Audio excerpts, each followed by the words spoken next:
Hi friends, నమస్తే. ఈరోజు నాకు ఎవరినైనా టీచర్స్ని అలాగే స్టూడెంట్స్ని కలవాలనిపించింది. సో నాకు దగ్గరగా ఉండే ఒక గవర్నమెంట్ స్కూల్కి వెళ్ళాను. ఎందుకు అంటే ఈరోజు సెప్టెంబర్ 5 కదా. Happy teachers day to you all. అలా స్కూల్ లోపలికి ఎంటర్ అయ్యానో లేదో వినిపించిందండి.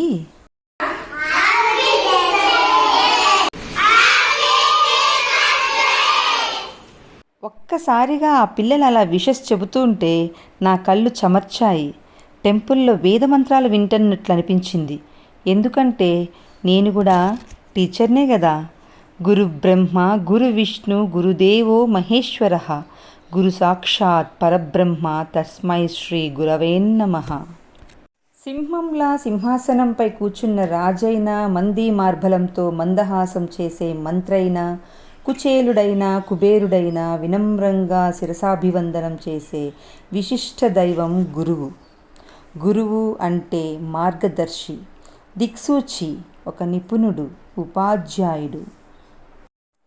పిల్లల్ని సంస్కారవంతుల్ని చేస్తూ తమ కష్టాలను సైతం మరచి ఎల్లప్పుడూ పిల్లలకి అర్థమవ్వాలని ఆశతో రాత్రి పగలు శ్రమిస్తూ మళ్ళీ చిన్నపిల్లలుగా మారి అతి సులువు విద్యను బోధిస్తూ మానసికంగా శారీరకంగా సమాజాన్ని ఎదుర్కోవాలని కొత్త కొత్త మెలకువలను చెప్పిస్తూ అలాగే సమాజంలో ఉన్నత స్థాయిలో నిలబడితే అప్పుడు మొట్టమొదటి సంతోషించేది గురువే.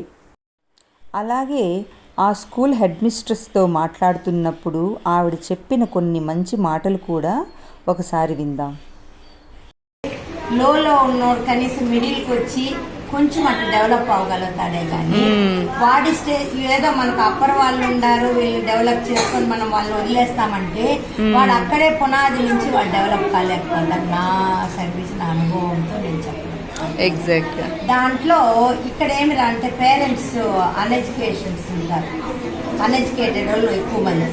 వాళ్ళకి ఏమిరా అంటే పొద్దున్న లేచి మనం ఈరోజు 10 రూపాయలు సంపాదించినామా, బిడ్డకు అన్నం పెట్టినామా, వీళ్ళ పరిస్థితి ఏంటి అనేది ఆలోచిస్తారు. కానీ వాడికి బుక్ ఉందా, పెన్ను ఉందా, వీడికి ఏం సదుపాయాలు చేయాలి అనేది ఆలోచించదు. కాబట్టి వాళ్ళు అట్లా ఉన్నప్పుడు మనం ఇక్కడికి వచ్చినాక కొన్ని వాళ్ళకు తల్లిదండ్రులకు సూచన ఇవ్వాల్సి వస్తుంది, బిడ్డలకు సూచనలు ఇస్తేనే మన వృత్తి ధర్మానికి న్యాయం చేసిన వాళ్ళు అవుతామని నా అభిప్రాయం. వెల్ సెడ్ మ్యామ్, చాలా బాగా చెప్పారు. వాళ్ళకు కూడా ఇవ్వాలమ్మా, వాళ్ళకు కూడా నువ్వు ఇట్లా చేయడం తప్పు అనేది పిలిసన్నా చెప్పాలి. ఫోన్ ఉన్నా ఫోన్ అందుబాటులో, మీ బిడ్డ ఈ విధంగా ఉన్నాడు, మీరు సాయంకాలం అయితే కేర్ తీయండి, డెవలప్ అవుతాడనేది ఇప్పటి సిద్ధాంతాలు కాదు, నాటి నుంచి ఉన్న సిద్ధాంతము.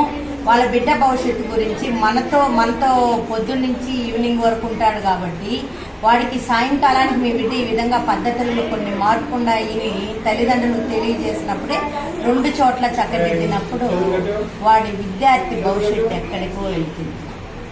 చాలా బాగా చెప్తారు. విద్యారంగంలో విశేష సేవకులకు గాను ప్రతి సంవత్సరం కేంద్ర ప్రభుత్వం జాతీయ స్థాయిలో ఉత్తమ సేవలను అందిస్తున్న వారిని గుర్తించి ఉపాధ్యాయ అవార్డుతో సత్కరిస్తున్న విషయం మనందరికీ తెలిసిందే. అలాగే ఈ సంవత్సరం అనగా 2024 కూడా జాతీయ స్థాయిలో ఉత్తమ ఉపాధ్యాయుల అవార్డుకు ఎంపికైన వారి జాబితాను కేంద్ర ప్రభుత్వం ప్రకటించింది. ఈ సెప్టెంబర్ 5న అంటే ఈరోజు సాయంత్రం 4:15 ఢిల్లీలోని విజ్ఞాన్ భవన్లో రాష్ట్రపతి ద్రౌపది ముర్ము గారు బెస్ట్ టీచర్ నేషనల్ అవార్డ్స్ను ప్రదానం చేయనున్నారు.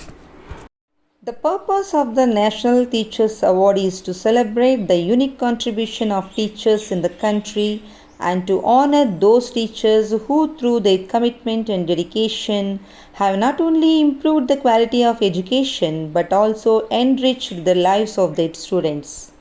నిర్విరామ కృషితో నిరాడంబరంగా దేశ ప్రగతి కోసం ఆలోచించే గురువులందరికీ వందనం, పాదాభివందనం. Please like, share and subscribe. Thank you.